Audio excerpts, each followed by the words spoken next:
সূরাতুল মুমিনুন এই সূরাটি মক্কায় নাযিল হয়েছে। এমন একটা সময় এই সূরাটা আল্লাহ নাযিল করেছেন যেই সময় মোমেনদের উপরে অর্থাৎ ঈমান আনলেই অত্যাচার চলে। কথা কি বুঝতেছেন? ঈমান আনলে কি চলে? অত্যাচার চলে। কালিমা পড়লেই অত্যাচার, ঈমান আনলেই কি? অত্যাচার। হযরতে বেলালের উপরে অত্যাচার চলে। হযরতে সুমাইয়াকে শহীদ করে দেওয়া হয়েছে। মুসলমানের মেয়েগুলাকে তারা তালাক দিয়ে দিয়ে বাড়িতে পাঠায় দিচ্ছেন, দোকানপাটগুলি ভেঙে দিচ্ছেন, চাকরি থেকে বরখাস্ত করে দিচ্ছেন। অপরাধ একটাই, কালিমা পড়ার অপরাধ। ঈমান আনার কারণে অত্যাচার চলতেছে তাদের উপরে। চতুর্দিক থেকে সাহাবায়ে কেরাম টেনশনে পড়ে গেছে। অপরাধ আমরা না করে অপরাধী হচ্ছে আমাদের উপরে। কত রকমের অপবাদ দিয়ে আমাদের উপরে হামলা করা হচ্ছে, যারা জায়গায় জায়গায় আমাদেরকে দাঁড়াইতে দিচ্ছে না। এই অবস্থায় আল্লাহ রাব্বুল আলামিন সূরাতুল মুমিনিন নাজিল করে মুসলমানদেরকে সান্ত্বনা দিলেন। কথা কি বুঝতেছেন? তাহলে বোঝা গেল এই সূরাটা হলো একটা সান্ত্বনামূলক সূরা। আলহামদুলিল্লাহ পড়েন। আমি বিসমিল্লাহটা বলবো না, প্রথম আয়াত থেকে যতটুকু যাওয়া যায় আমি অল্প কিছুক্ষণ কথা বলবো, তারপরে আমাদের আজকের প্রধান অতিথি তিনি চলে আসবেন ইনশাআল্লাহ। দেখেন আল্লাহ রাব্বুল আলামিন প্রথম আয়াতে বলছেন ক্বাদ আফলাহাল মুমিনুন। ক্বাদ আফলাহাল মুমিনুন, অবশ্যই মুমিনেরা সফল হয়ে গিয়েছে। ক্বাদ আফলাহা শব্দটা মাজির সিগা। আল্লাহ রাব্বুল আলামিন এখানে অতীতকাল ব্যবহার করেছেন, মুজারে ব্যবহার করে নাই। ক্বাদ আফলাহাল মুমিনুন, আল্লাহ বুঝাচ্ছেন অবশ্যই মুমিনেরা সফল হয়ে গেছে। তার মানে আল্লাহ মুমিনদেরকে সান্ত্বনা দিতেছে, তোমরা মার খাচ্ছ, তোমাদের উপর অত্যাচার হয়, হামলা হয়, মামলা হয়, কিন্তু তোমাদের অতীতে যারা মুমিন ছিল তারা সফলতা অর্জন করেছেন। এই দুইটার মধ্যে পার্থক্য হলো, আপনি একটু বিচার করেন। হযরতে মূসা আলাইহিস সালাম মুমিনদের সর্দার, তিনি সফল। তার বিপরীতে ফেরাউন ব্যর্থ। তার কারণ হলো কিয়ামত পর্যন্ত মূসা আলাইহিস সালামের গুণকীর্তন, মূসা আলাইহিস সালামকে মুসলমানেরা নেতা হিসাবে, নবী হিসাবে মানবে, কিন্তু ফেরাউনের উপরে লানত আছে না না। হযরত ইব্রাহিম আলাইহিস সালাম মুমিনদের পিতা, তিনি সফল। বিপরীতে নমরুদরা ব্যর্থ, তাদের নাম নেওয়ার মতো লোক পৃথিবীতে আপনি পাবেন না। হযরতে নূহ আলাইহিস সালাম সফল। নূহ আলাইহিস সালামের বিরোধিতা যারা করেছেন তারা ব্যর্থ। এমনকি হযরতে লূত আলাইহিস সালাম সফল, তিনি মুমিনদের সর্দার। তার বিপরীতে এক বিছানায় ঘুমাইছেন তার স্ত্রী। কাফের হওয়ার কারণে তার কাঁধে ব্যর্থতার দায় আছে, যার কারণে তার উপরে আল্লাহর লানত আর গজবের কথা আছে না না। ফেরাউন ক্ষমতার মালিক ছিলেন কিন্তু মুমিন ছিলেন না, সফলতা অর্জন করতে পারেন নাই। কিন্তু কোরআনের দিকে যদি আপনি তাকান, হযরতে মূসা আলাইহিস সালাম মুমিন হওয়ার কারণে কোরআনুল কারিমে বারবার হযরতে মূসা আলাইহিস সালামের নাম আসছে, এবং কোরআনুল কারিমে মূসা আলাইহিস সালামের বিজয়ের কথা আছে না না।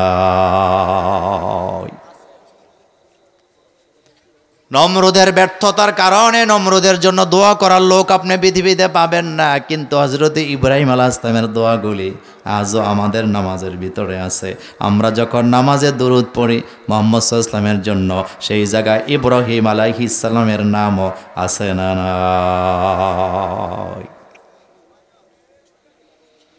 সেম বাংলাদেশের দিকে যদি তাকান, যারা কোরআনের জন্য জীবন দিয়ে শহীদ হয়ে গেলেন, কিয়ামত পর্যন্ত তাদের নাম ইতিহাসে স্বর্ণাক্ষরে লেখা থাকবে। আর তাদের বিপরীতে যারা মিথ্যা সাক্ষী দিয়েছেন তাদের উপরে আল্লাহর লানত, মুমিনদের বদদোয়া আছে না নাই।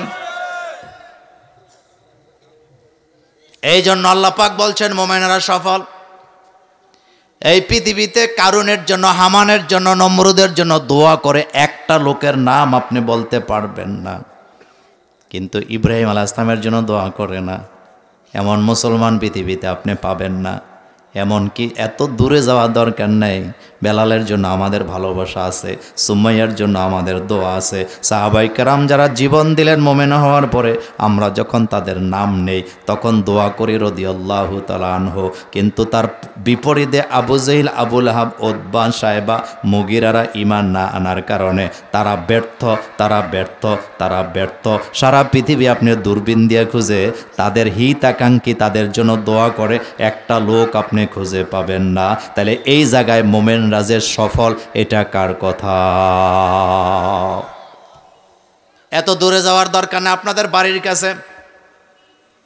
আমরা ছোটবেলা থেকে শুনছি বেতিয়ারার হুজুর আবু হাশেম সাহেব, এই দেখেন আপনি, তিনি দুনিয়া থেকে চলে গেছেন, আজকে তার নাম নেওয়া হয়, তার জন্য দোয়া করা হয়।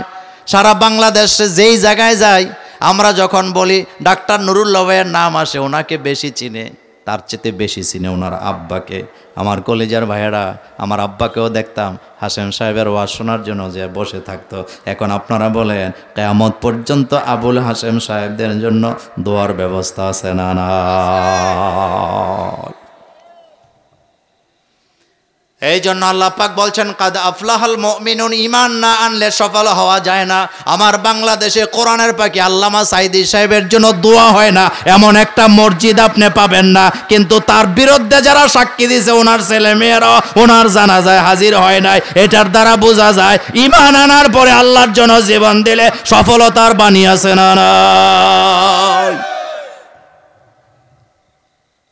যারা মুমিন তারা সফল, যারা মোমেন না, যারা ঈমান আনে না, তারা কখনো সফলতা অর্জন করতে পারে না। এই কথাটা আল্লাহ ঘোষণা দিচ্ছেন, কাদ আফলাহাল মুমিনুন, মোমেনেরা সফল হয়ে গেছে। বেলালের জন্য দোয়া হয়, ওমরের জন্য দোয়া হয়, আবু বকরের জন্য দোয়া হয়, ওসমানের জন্য দোয়া হয়, আলী রাদিয়াল্লাহু তাআলা আনহুমা সবার জন্য দোয়া হয়। সবার ইতিহাস পড়ে আমরা আমাদের জীবনী চালাই। সাহাবাদের বিপ্লবী জীবন পরে পরে আমরা আমাদের চরিত্রকে উন্নত করি। রাসূল কারীম সাল্লাল্লাহু আলাইহি ওয়াসাল্লামের জীবনী থেকে, সুন্নাহ থেকে আমরা আমাদের জীবনকে সাজাই, কারণ আমরা মুমিন। তাদের ব্যাপারে আল্লাহ বলছে, তোমরা এখন মার খাও, তোমরা এখন কষ্ট করো, এমন এক সময় আসবে তোমরাই বিজয় হবে।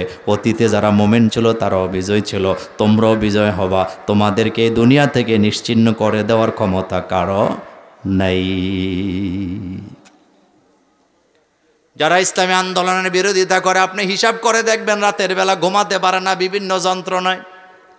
কিন্তু যারা আল্লাহর জমিনে আল্লাহর দ্বীন কায়েম করতে চায়, যে সমস্ত মুমিনেরা, তাদের কলিজার ভিতরে একটা প্রশান্তি আছে, আমি যদি মরেও যাই, আমার আল্লাহর আদালতে আমি দাঁড়াবো একজন ইসলামী আন্দোলনের কর্মী হিসাবে। এই জায়গায় সফলতা আছে না? না। রাসূল কারীম সাল্লাল্লাহু আলাইহি ওয়াসাল্লাম বলেছেন, কিয়ামতের দিন ফেরেশতারা 5টা আমলের জন্য 5টা জান্নাতের দরজা থেকে তারা দলে দলে ডাকবে। একটা দরওয়াজা দান সাদাকার দরওয়াজা।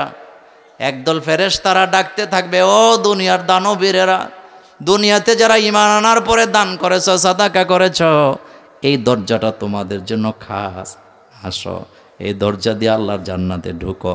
তাইলে বোঝা গেল দুনিয়াতে যারা দান সৎকা করে তাদের জন্য আলাদা জান্নাতে একটা দরওয়াজা আছে। আর আমার দেশে দান কইরা, বাহাবা নিয়া, মিছিল নিয়া, অহংকার দেখায়, কিবির দেখায়া দানের সওয়াব শেষ, এমন মোমেন আছে না? না।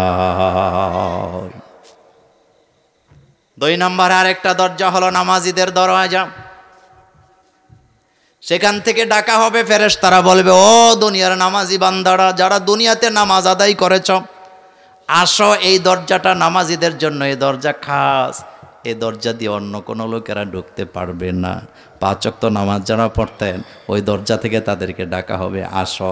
আর কপাল পোড়া মুসলমান 5 ওয়াক্ত নামাজের কাছেও যায় না, নামাজ পড়েও না, কিন্তু শবে বরাতের নামাজ কবে সেই তালিম দিয়া স্ত্রীরে কয়, আগামী দিন কিন্তু নামাজের দিন, টুপিটা ধুইয়া দিস, জামাটা ধুইয়া রাখিস, লুঙ্গিটা ধুইয়া রাখিস, বিছনাপত্রগুলো দৌত করিস, কারণ আগামী দিন একটা নামাজের দিন, ওই দিনটা কিন্তু মিস করা যাবে না। এমন মুসলমান আমাদের এই এলাকায় একজনও না।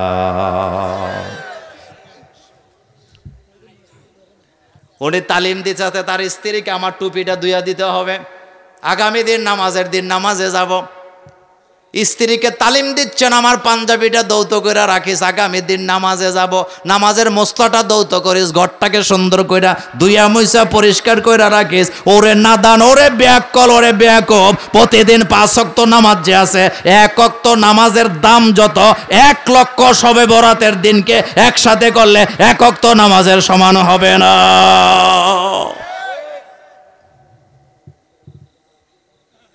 টুপি দুইতে মনে নাই বউরে মাইল লাগাইছে। তোর মতো এমন স্ত্রী দুনিয়াতে দেখি নাই, নামাজের দিন একটা নামাজেও যেতে পারবো না, টুপিটা দুইলি না। তুই আগে কইয়াছিলি বেড়া, এরকমের মুসল্লি আমার দেশে নাই। নামাজ কয়েক তো জোরে কর না। তো সবে বরাতের দিন নামাজ, এটা আপনারে কইলু কেডায়? সবে বরাতের দিন আপনি ইবাদত করবেন ওইটা নিয়ে কথা না, কিন্তু ওই দিন নামাজের দিন এটা আপনাকে বলল কে? আমরা যারা মুহাম্মদ সাল্লাল্লাহু আলাইহি ওয়াসাল্লামের উম্মত, আমাদের জন্য প্রত্যেক দিন 5 ওয়াক্ত নামাজ বাধ্যতামূলক। এটার দ্বারা বোঝা যায় আমাদের রাত পোহালেই নামাজের দিন। সুবহে সাদেক থেকে এশার নামাজ পর্যন্ত প্রত্যেকটা দিন যতদিন দুনিয়াতে বেঁচে আছি নামাজের দিন, নামাজের দিন, নামাজের দিন। 1 ওয়াক্ত নামাজও ছেড়ে দেওয়া যাবে না। আল্লাহ রাসূল বলছেন, মান তারাকা সালাতান মুতাআম্মিদান ফাকাদ কাফারা। ফাকাদ কাফারা বলা হয়েছে, রাসূল বলেছেন যারা 1 ওয়াক্ত নামাজ ইচ্ছা করে ছেড়ে দিল, তারা যেন আল্লাহর সাথে কুফরি করলো। আমার কথা মাইন্ড করেন না, কষ্ট পায়েন না। মাহফিলে যায়, এশার নামাজের আগে বয়ান হবে, মাগরিবের পরে বয়ান করবেন অমুক বক্তা, এশার পরে বয়ান করবে অমুক বক্তা, মাগরিব থেকে এশা পর্যন্ত বক্তা ওয়াজ করতেছে, মাঠ ভর্তি মুসল্লিরা চিৎকার দিতেছে, সুবহানাল্লাহ বলতেছে, আলহামদুলিল্লাহ বলতেছে, মিছিল দিতেছে। এখন বলা হয়েছে এশার নামাজের পরে আরেক বক্তা ওয়াজ করবে। যেই মাত্র এশার আজান দিছে, 3 ভাগের 1 ভাগ লোক মাঠে নামাজি নাই, সবগুলো বাইরে রাস্তায় যেয়ে চা খায়, কেউ বিড়ি খায়, কেউ যায় আড্ডা মারে, ততক্ষণ এশার জামাত শেষ হয় না যতক্ষণ। আবার যখন এশার নামাজের পরে বক্তা স্টেজে উঠছে, এখন ওই বক্তার ওয়াজ তো মিস করা যাবে না, মজার মজার কথা বলে, নামাজ পড়ে নাই, আবার এইসা বৈশা ওয়াজ শোনা শুরু করে দিয়েছে। আমি মোল্লা নাজিম আপনাকে কপালে চুমু দিয়ে বলে গেলাম, এই ওয়াজের 1.5 পয়সার দাম নাই। এই ওয়াজ আপনি শোনেন চাই না শোনেন, আল্লাহর কিচ্ছু আসে যায় না। এরকমের শ্রোতা দিয়া মাঠ ভর্তি করা ওয়াজ শোনায় কোনো লাভ হবে না। এমন শ্রোতা কম না বেশি? কথা কন না কেন? এমন শ্রোতা কম না বেশি? এত শ্রোতার দরকার কি? আমি কেমন শ্রোতা চাই? সামিয়ানা ওয়া আতানা, যারা বলবে শুনলাম মানলাম, এমন শ্রোতার দরকার আছে না? না। বিশ্বনবীর শ্রোতারাও শ্রোতা, আমরাও শ্রোতা। বিশ্বনবীর সাহাবারাও শ্রোতা ছিলেন, আমরাও শ্রোতা। হযরতে আবু হুরায়রা রাদিয়াল্লাহু তাআলা আনহুকে অসুস্থ দেখা যায়। আল্লাহ রাসূল বসে যেখানে, আবু হুরায়রা সেখানে বসে থাকেন। এবার লোকেরা বলল, আবু হুরায়রা অসুস্থ, মির্কি ব্যারামে ধরছে, এটা কেমন রোগ? আল্লাহ রাসূল বলেন, আবু হুরায়রা তুমি কি অসুস্থ নাকি? কয় না হুজুর, আমি অসুস্থ না। তোমার এমন হালাত কেন? হযরত আবু হুরায়রা রাদিয়াল্লাহু তাআলা আনহু বললেন, হুজুর আপনি যখন কথা বলেন আমি আপনার দিকে চাতর পাখির মতো তাকায় থাকি, মাঝে মধ্যে অনেক কথা মনে রাখতে পারি না। আমি আপনার সামনে বসে থাকি, কোন কথাটা ছুটে যায় নাকি, সেজন্য আমি বসে থাকি নবী গো, আপনার কোনো কথা যাতে মিস না হয় সেজন্য আমি খাবারের টাইম পাই না, আমি ঠিকমতো খাবার খাই না, ঠিকমতো ঘুমাই না, আপনার কথাগুলি শোনার জন্য বসে থাকি, এজন্য আমাকে অসুস্থ লাগে। রাসূলের সাহাবারা জীবনে 1 ওয়াক্ত নামাজ ত্যাগ করেন নাই, রাসূলের শ্রোতারা। আর মোল্লা নাজিমের শ্রোতারা, মুশতাক ফয়েজের শ্রোতারা নামাজের আজান দিলে দোকানের সামনে যে বিড়ি টানে, এমন শ্রোতা আমাদের কোনো দরকার নাই। কিসের মাহফিল করান আপনি? আমি অনেক জায়গায় দেখছি মাহফিল করা, কমিটি নামাজ নাই। হুজুররা কথা কন না কেন? নামাজ আগে না মাহফিল আগে? আগের দিনে দেখছি সারা রাত মাহফিল হইতো, আমি নিজেও দেখছি, ছোট ছিলাম, সারা রাত মাহফিল হইতো। ফজরের নামাজের সময় লোকজনের অভাব দেখতাম না, পুরা মাঠ ফজরের পরে ভর্তি হতো। সোনাকান্দার হুজুররা, শর্ষিনার হুজুরেরা মুনাজাত দিত, দর্শকেরা সকালবেলা ফজর পড়া মুনাজাত দিয়া কান্নাকাটি করে বাড়িতে যাইতো। আর এখন মাহফিল হয়, দিনেও হয়, রাইতেও হয়, সকালেও হয়, বিকালেও হয়, রাতের বেলা হয়, কিন্তু নামাজের সময় কথা কন না কেন? ভোলা মাহফিলে গেছি, ভোলা। তো মাহফিল কমিটিকে বলে রাখলাম আগামী দিন দিনের বেলা আমার মাহফিল আছে, আপনি আমাদেরকে তাড়াতাড়ি বিদায় দিবেন। কয় মোল্লা ভাই চিন্তা করেন না, তাহাজ্জুদের সময় হাজির হমু। আমি তখন হাসি দিয়া কইছি আপনি আর জাগতেই পারবেন না। কয় না, নামাজ মিস করি না। আমি কাছে আসেন। ফজরের নামাজের পর আজান দিছে, উঠলাম। আমরা তো তাহাজ্জুদ পড়ছি, ফজরের আজান দিছে। আমি আমার সাথী সঙ্গীদেরকে দিয়া জামাতের সাথে নামাজ আদায় করলাম। নামাজ আদায় করার পরে বৈশা রয়েছি, কমিটির খবর নাই। আহারে, লঞ্চ সাইডা দিবে, কোন সময় আসবে? এমন সময় হঠাৎ দৌড়ে দৌড়ে মাহফিল কমিটির প্রধান আসছে, চোখ ডলতাছে। আমি কইলাম ভাইজান সত্যি করে বলেন তো ফজরের নামাজ পড়ছেননি? কয় মোল্লা ভাই আজকে মিস হয়েছে। তা আমি গেলাম, আজকে মাহফিল এলো, আজকেই নামাজ নাই। কষ্টের কথা শেয়ার করলাম ভাইয়েরা। মাহফিলে যায় ঠিক বুট বাদাম কেনার জন্য, মাহফিলে যায় ঠিক দোকানে দোকানে দাঁড়ায় দাঁড়ায় আড্ডা মারার জন্য। এমন মাহফিল আমাদের সমাজে আছে না? না, ইসলাম শুধু শুনলে হবে না, মানতে হবে। সামিয়েনা ওয়া আতানা, শুনবেন, মানবেন। আল্লাহ বলছে যারা বলে আমি শুনলাম আর মানলাম, কত বড় নেয়ামত আল্লাহ দিবে শুনে যান। আল্লাহ বললেন যারা বলে আমি শুনলাম এবং মানলাম, আল্লাহ বলেন আমিও তোমাদেরকে ক্ষমা করে দিলাম। সুবহানাল্লাহ পড়েন। সামিয়েনা ওয়া আতানা গুফরানাক। আল্লাহ বলেন যেই বান্দা বলবে আমি শুনলাম, মেনে নিলাম, আমি আল্লাহ তাকে ক্ষমা করে দিলাম। শর্ত কয়টা? শুনতেও হবে, মানতেও হবে। আমার কলেজের ভাইরা যারা মুমিন তারা সফল কেন বলা হয়েছে দেখেন, ইমানের কত দাম। রাসূল করিম সাল্লাল্লাহু আলাইহি ওয়াসাল্লাম সাদা একটা রুমাল নিজের চেহারা মোবারকের উপরে দিয়ে আরাম ফরমাচ্ছেন, এইভাবে করে। হযরত আবু হুরায়রা রাদিয়াল্লাহু তাআলা আনহু বলেন আমি সেখানে গেলাম রাসূলের সাথে সাক্ষাৎ করার জন্য। আমার ইচ্ছা ছিল রাসূলের চেহারা মোবারক দেখব, কিছু কথা শুনবো, কিন্তু রাসূল তো ঘুমাচ্ছে। আল্লাহ রাসূলকে তো জাগানো যায় না, এটা তো বেয়াদবি হবে। এই চিন্তা করে আমি বের হয়ে আসলাম। কিছুক্ষণ পর্যায়ে দেখি আল্লাহ রাসূল বসা, আমাকে দেখলেন, আমি সালাম দিলাম। রাসূল বললেন আমার কাছে আসো। আমি রাসূল সাল্লাল্লাহু আলাইহি ওয়াসাল্লামের কাছে যেয়ে বসলাম।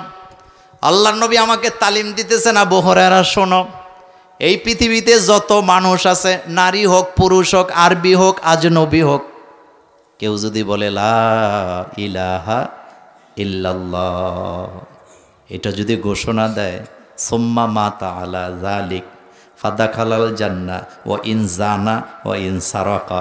মনোযোগ দেন, আল্লাহ রাসূল বলতেছে আবু হুরায়রা শোনো, কোনো ব্যক্তি যদি বলে লা ইলাহা ইল্লাল্লাহ মুহাম্মাদুর রাসূলুল্লাহ সাল্লাল্লাহু আলাইহি ওয়াসাল্লাম, এটার উপরে যদি ইস্তেকামাত থাকে, ঈমান যদি ঠিক থাকে, এই লোকটা যদি মারা যায়, লোকটা আল্লাহর জান্নাতে চলে যাবে। ওয়া ইন জানা ওয়া ইন সারাকা, লোকটা যদি জিনা করে থাকে, চুরি করে থাকে, তবুও লোকটা জান্নাতে চলে যাবে। কত বড় কথা আপনি চিন্তা করেন তো। হযরত আবু হুরায়রা বলেন কথাটা শোনার পরে আমার কাছে কেমন কেমন লাগলো। আমি রাসূলকে প্রশ্ন করলাম ইয়া রাসূলুল্লাহ ওয়া ইন জানা ওয়া ইন সারাকা, লোকটা যদি জিনা করে থাকে, চুরি করে থাকে, তবু কি লোকটা জান্নাতে চলে যাবে নাকি? আল্লাহর নবী বললেন হ্যাঁ, যে ব্যক্তি ঘোষণা দিবে লা ইলাহা ইল্লাল্লাহ, এই কথার উপরে মারা যাবে, শিরক গুনাহে লিপ্ত হবে না, এই লোকটা জান্নাতে চলে যাবে। কয়বার হয়েছে? দুইবার। হযরত আবু হুরায়রা বলেন আমি তৃতীয়বার আল্লাহ রাসূলকে আবার প্রশ্ন করলাম ও ইন জানা ও ইন সারাকা ইয়া রাসূলুল্লাহ সাল্লাল্লাহু আলাইহি ওয়াসাল্লাম, রাসূল গো, লোকটা যদি জিনা করে, চুরি করে, তবুও কি লোকটা জান্নাতে চলে যাবে নাকি? আল্লাহ নবীর চেহারা মোবারক গোসায় লাল হয়ে গেছে। নবীজি বললেন আবু হুরায়রা তোমার কি হলো? আমি বলতেছি লোকটা জান্নাতে যাবে, তুমি বারবার প্রশ্ন করো কেন? এই কালিমার এত দাম, এই কালিমার এত পাওয়ার, কালিমা পরে যারা ঈমান আনলো তারা, আর যারা মুমিন তাদের দাম আল্লাহর কাছে এত বেশি, এত বেশি, এত বেশি। যদি শিরক গুনাহে লিপ্ত না হয়, আল্লাহ অবশ্যই মরার পরে জান্নাত দান করে দিবেন। শর্ত দেওয়া হয়েছে, ঈমান ঠিক রাখা লাগবে। আর বাংলাদেশে ইদানিং কিছু বক্তা হুজুরের জন্ম হয়েছে, তারা নামছে ইমান কেমনে হরণ করা যায়। কয়েকদিন আগে দেখলাম চট্টগ্রামের এক বক্তা কতগুলা পরীক্ষার্থী ছাত্র লইয়া এদেরকে হেমিলনের বাসিওলার মতো লইয়া মাইজ ভান্ডারের কবরের সামনে যাইয়া এবার চট্টগ্রামের ভাষায় বলতেছে, বাবা আড়া আইসি। কথা কন না কেন? কি লেগে আইসি গো বাবা? ও বাজান, এরা হক কলে পরীক্ষা দিব। ও বাজান, এরা হক কলে পরীক্ষা দিবে। আপনি তাদের একটু দিকে নজর দেন, তাদের কথাগুলো শোনেন, তাদেরকে পরীক্ষায় পাশ করায় দিবেন। আমি মোল্লা নাজিম আপনাকে কোরআন সামনে নিয়ে বলে গেলাম, এই বক্তার কথা যদি আপনি শোনেন, এই বক্তার কথা যদি মানেন, অথবা এইভাবে যদি আপনি আকীদায় বিশ্বাস করেন, আল্লাহর প্রতি আপনার ঈমান নাই, আপনি মুশরিক, আপনি মুশরিক, আপনি মুশরিক। আর প্রত্যেক নামাজের ভিতরে মুশরিকদের বিরুদ্ধে আমাদের হুঙ্কার, আমাদের আন্দোলনের কথা আছে না নাই? কবর পূজারি বানাচ্ছে মানুষকে, মাজার পূজারি বানাচ্ছেন মানুষকে। কবরের কাছে যাইয়া কিছু চাওয়া, এটা কি হালাল না শিরিক? আর আসতে কোন তো ডাইরেক্ট বলতেছে, বাবা পরীক্ষা দিতে আইছে, আর 2 দিন পরে পরীক্ষা। আপনি তাদের কথাগুলো শোনেন, তাদের যত জরুরত আছে আপনি একটু তাদের কথাগুলো শুইনা পূরণ করে দেন। ঈমান আছে না গেছে? অথচ আল্লাহ বলছে, লা তুশরিক বিল্লাহ ইন্নাশ শিরকা লাযুলমুন আযীম। শিরিক করা যাবে না। ঈমান ঠিক রাখেন, ঈমানকে মজবুত করেন। বিশ্বনবী বলেছেন, মৃত্যুর সময় যে ব্যক্তি বলতে পারবে লা ইলাহা ইল্লাল্লাহ, মরতে দেরি, জান্নাত পেতে দেরি নাই। আমার কলিজার ভাইয়েরা, মোমেনদের দাম আল্লাহর কাছে অনেক বেশি, অনেক বেশি। ঈমানকে মজবুত করা লাগবে, ঈমানকে ঠিক করা লাগবে। এই জন্যই বলা হয়েছে, মোমেন যারা সফল তারা, কাদ আফলাহাল মুমিনুন, মোমেনরা সফল। জানতে চাইলাম আল্লাহ মোমেন কারা? এখন দেখেন আল্লাহ কি বলতেছেন, আল্লাযীনা হুম ফি সালাতিহিম খাশিউন, যারা নামাজ খুজুভাবে আদায় করে তারাই হলো মুমিন। আমার দেশের নামাজ আছে, খুজু নাই। তারাবি নামাজের কথা তো বইলেইলাম নাই। তারাবি নামাজ পড়ে মনে হয় যেন 5G নেটওয়ার্কে ভিডিও ডাউনলোড দিতেছে, আছে না? বিশ্বনবী নামাজে দাঁড়াইছে, বিষাক্ত বিছু এসে বিশ্বনবীর পা মোবারকে কামড় দিলেন। আল্লাহ রাসূল নামাজ ছেড়ে দেয় নাই, ইতমিনানের সাথে নামাজটা শেষ করে সাহাবাদেরকে বললেন, যাও আমার জন্য লবণ আর পানি নিয়ে আসো। বাইহাকির বর্ণের হাদিস, যাও পানি নিয়ে আসো, লবণ নিয়ে আসো। রাসূল লবণ পানিকে একসাথে কইরা সূরা কাফিরুন, সূরা ইখলাস, সূরা নাস তেলাওয়াত করে মিশায় ওই কামড়ের জায়গায় লাগায়া দিছে। কথাটা বলার উদ্দেশ্য হলো, রাসূলকে বিষাক্ত বিচ্ছু কামড় দিল, রাসূল নামাজটা ছেড়ে দিল না। নামাজ শেষ করে তারপরে চিকিৎসা নিলেন, কোরআনিক চিকিৎসা। আর আমার বাংলাদেশে তারাবি নামাজে যখন দাঁড়ায়, পেছন থেকে মশা মাছি মারার সট্টর সট্টর আওয়াজ আছে না না? গত বছর কুমিল্লা শহরের এক জায়গায় তারাবি নামাজ পড়তে দাঁড়াইছি, পেছন থেকে খালি সট্টর সট্টর আওয়াজ হয়। 2 রাকাতের সালাম ফিরে পেছনের দিকে তাকায় বললাম, আওয়াজ হয় কিসের? যুবকরা কয়, হুজুর মশা মারি। নামাজ আছে না গেছে? জোরে বলেন, নামাজ আছে না গেছে? এমন নামাজি আছে না? আমার কলেজের ভাইয়ারা, কিছু কিছু হুজুর আছে রুকু না দিতে সেজদা দিয়া ফেলায়, সেজদা না দিতে রুকু দিয়া ফেলায়। আলহামদু সূরা এমনভাবে পড়ে, উনি 5G নেটওয়ার্ক যেটা দক্ষিণ কোরিয়া থেকে আমদানি করে আছে। এবার দেখেন একটা আলহামদু সূরা পড়তে কত সেকেন্ড লাগে, অথচ তিনি এমন টান দিছে, শ্রোতারাও বোঝে না, মুসল্লিরাও বোঝে না, ইমামও বোঝে না। যে ইমাম যত বেশি স্পিরিটে নামাজ পড়ে, সেই ইমাম তত বেশি জনপ্রিয়। তারাবি নামাজের প্রথম দিন যায় দোকানে বয়, 2 মসজিদের মুসল্লি একসাথে বসে, জিগায় তোমাদের কয় মিনিট লাগলো? কথা কন না কেন? এমন লোক নাই তো? দোকানে যায় জিগায় তোমাদের কয় মিনিট লাগলো? কয় আমাদের 42 মিনিট লাগছে। কয় তুরমিয়া কি ইমাম রাখছো? আমরা তো 22 মিনিটে শেষ। পরের দিন যায় কয় হুজুর আপনারা তো দেশি মুরগি খাওয়াইছে, ওরা কি বেশি খাওয়ায় নাকি? তারা কিন্তু 22 মিনিটে শেষ, আপনার 42 মিনিট লাগে কেন? এমন কথা বলার কমিটি মুসল্লি বাংলাদেশে না। আমি বরুরাতে একবার তারাবি নামাজ পড়াইছি। এক মুসল্লি আমার কয়, হুজুর এত লম্বা লম্বা সেজদা দেন কেন, আমার লোল পরে। আচ্ছা কোন তো এটার কোনো উত্তর আছে? আমি গেলাম, ভাইজান কয় জীবনে বহুত তারাবি পড়ছি, এমন তারাবি কোনোদিন পড়ি নাই আপনার লগে সেজদা দিলে লোল সব বাইরে হয়ে যায় গায়ে। অথচ আল্লাহ বলছেন আল্লাযীনা হুম ফি সলাতিহিম খাশিউন, নামাজের মধ্যে খুশুখুশু থাকতে হবে। আপনাদের জন্য আমি অনুরোধ করে বলে দিয়ে যাই, অনেক বেশি নামাজ দরকার নাই, নামাজটা সঠিকভাবে পড়েন, এই নামাজ আপনাকে জান্নাতে নিয়ে যাবে। আর কোটি কোটি রাকাত নামাজ আদায় করছেন, খুশুখুশু নাই, ওই নামাজ আপনাকে জান্নাতে নিতে পারবে না, বরং এই নামাজ আপনার নাকে মুখে মেরে দিবেন কে? 3 নম্বর আয়াতে আল্লাহ পাক বলছেন আল্লাযীনা হুম আনিল লাগwi মুরিদুন, ব্যাখ্যা দেব না। ওয়াল্লাযীনা হুম আনিল লাগwi মুরিদুন, মোমেন কারা বেহুদা সময় নষ্ট করে না, যারা ঘন্টার পর ঘন্টা চায়ের স্টলে বৈশা বৈশা গল্প করে করে, লাল চা খাইতে খাইতে, বিড়ি জ্বালাইতে জ্বালাইতে সকাল বিকাল ক্ষয় করে দেয়, এমন মুসলমান বাংলাদেশে নাই।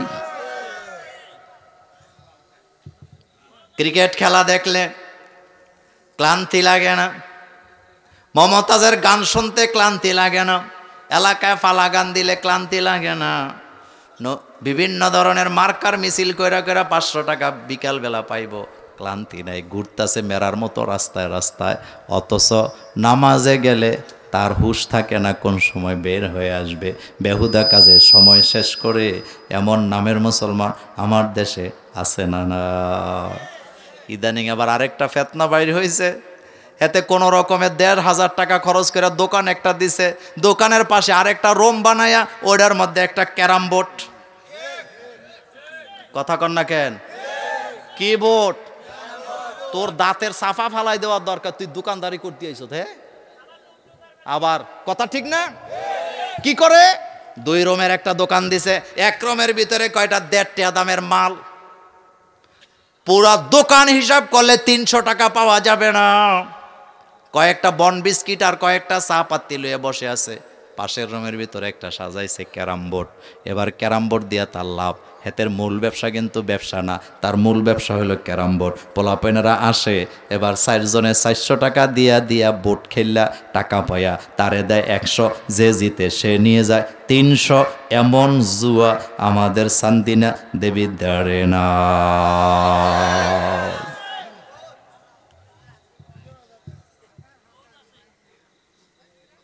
কথা বলেন না, আছে না নাই? এগুলাকে থাকা দরকার না বন্ধ হওয়া দরকার? কিন্তু আপনি বললা দেখেন, পরের দিন আপনার জামা কাপড় গায়ে থাকবে না।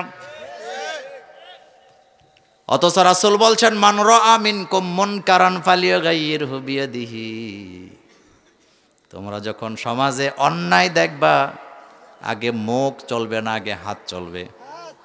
কথা আসতে কইছেন, আগে মুখ চলবে না হাত চলবে। তো হাত চালায়া দেখেন না, ক্যারাম বোর্ডটা ডিল মেরা ফালায়া দেন না, তাসের বাক্সটা ফালায়া দেখেন না, বিপদ কারে হয়।